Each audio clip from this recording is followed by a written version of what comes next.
Well, what a difference a year makes. It's we're light years ahead of where we were at this time last year. The kids, the parents, the community, everybody's really bought into what we're doing. And we talk about that all the time, how it takes the community. We have kids, we come in every morning before school at 6:45, and that was one advantage of not making the playoffs last year. We got to jump on the off season. That was the only advantage I can see. And so since November 12th last year, that first Monday after our last loss to Clayton, our kids have been showing up, even the young guys getting rides from parents. So it's been a big community effort. People have bought in. I think people are very excited. Kids are responding well. You know, at this point this year, we're running offense. We're able to do stuff schematically. We were able to get in Lobo Camp. We've been able to get in some 7-on-7s with some local teams. We did one last night with Moriarty and Mountain Air. It's just that first year 1 to year 2, a big difference. Big difference. Very excited about this season. We return quite a bit on offense. I'm very excited. I'm the offensive line coach. I'm an offensive line guy. We run a wing T. I love a power run game. And I'm excited about the interior 3.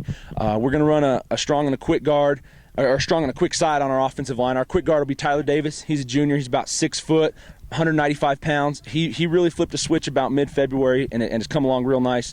But the 2 guys that are going to anchor us up front, offensively and defensively, are 2 seniors. Our center, Xavier Archibek, he is by far the strongest football player I've ever coached, and strength was never his issue.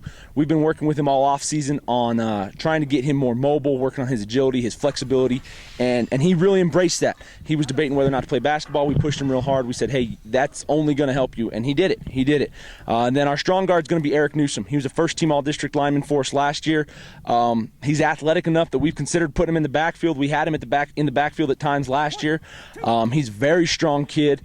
His strength would be very impressive, except sometimes, like I said, he gets outshone a little bit by what Xavier's able to do in the weight room. But he's very, very strong, hard worker, one of our hardest workers.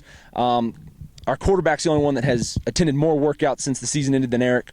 He's incredibly explosive, incredibly athletic, and the boy just loves football. So those 2 are going to really anchor us up front. And then we got a couple sophomores that are going to step up and play real well for us at our tackles.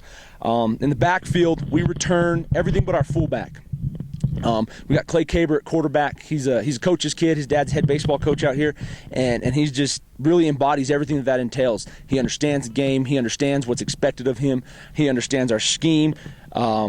He's actually going to handle, I've told him at times, because he understands so well what we're doing and what we're about, that he's going to have some play calling responsibilities in the fall, which would be interesting for me because it's hard for me to give up control, but I really trust the kid, and he's come a long way, and I'm excited for what he can do. Then we have Josh Hawkes. He's returning 1,000-yard tailback for us from last year. He's an exceptional athlete. He really is. He works hard. And we're just excited to see what he can do. We're going to try to use him. I look back at film from last year, and the one thing that really comes off to me is I don't think I gave him the ball enough. So we're going to try to remedy that this fall. And then our wing is going to be Cesar Quintana. He's a junior. He's also working really hard. I honestly believe he's every bit the athlete Josh is. We just got to get him to find that work ethic, and he's grown leaps and bounds in that regard.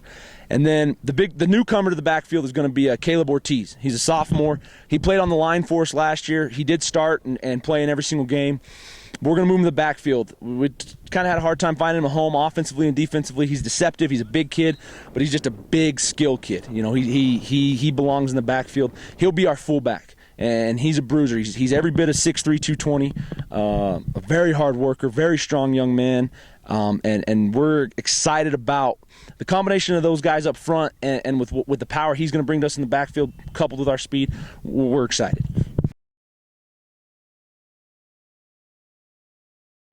Defensively, again, we return a lot. We're going to have a lot of guys going both ways. Xavier didn't play a lot of D-line for us last year, and we told him about mid-February that he just flat out had no choice. He needed to get in shape and get conditioned, that he was going to play both ways. He'll be our nose guard. We're looking for him to really plug things up the middle, and we're expecting big things from him. Eric Newsom, again, our senior, he'll be one of our D tackles. And then Gabriel Garcia, who's a really good, strong-looking sophomore for us, he'll probably play our other D tackles. Our inside linebackers, again, is Tyler Davis. He'll be in there. Very strong, explosive kid that's really come a long way. Joseph Hawkes and Cameron Moreno, we're messing with them. One of them will be an inside linebacker. One of them will probably be an outside linebacker for us, so we're excited about that.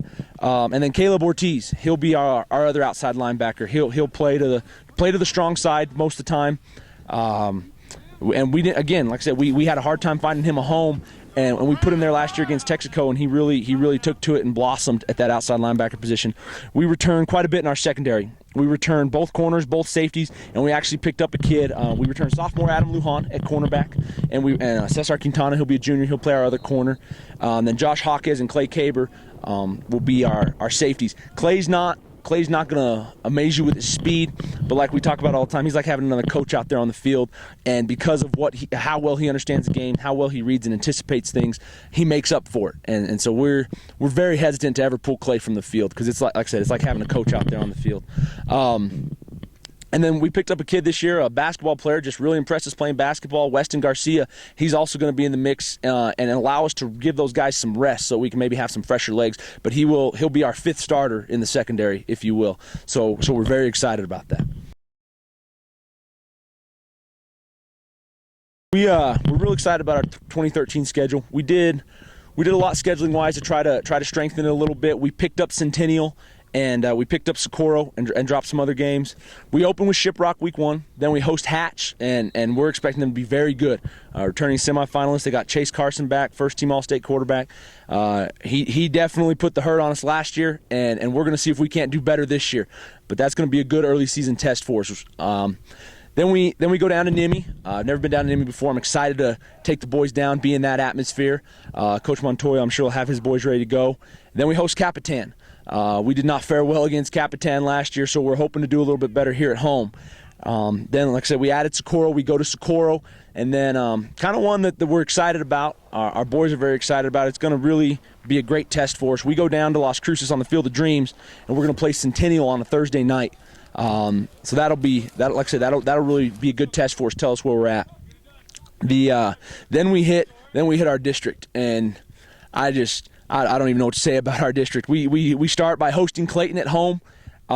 They return a ton. They were going to be good regardless, I feel. And the coaching hire they had with Coach Justice, that only makes our life harder here in 2AA. Like I said, he did a great job against us last year when he was at Capitan, and he's going to have a lot more to work with up there in Clayton. So that's who we open with, and then we go down and we get the 3-time defending state champs in Santa Rosa. And like I said, a lot of people I think are expecting them to take a step back, but we saw their JV last year, and yeah, they graduated some studs, but Coach Trujillo has that program firing on all cylinders, and they're going to be just fine. Same thing with Coach Ferguson. Tucumcari is going to be a tough game. We get them back here at home, and then we end the season at Texaco.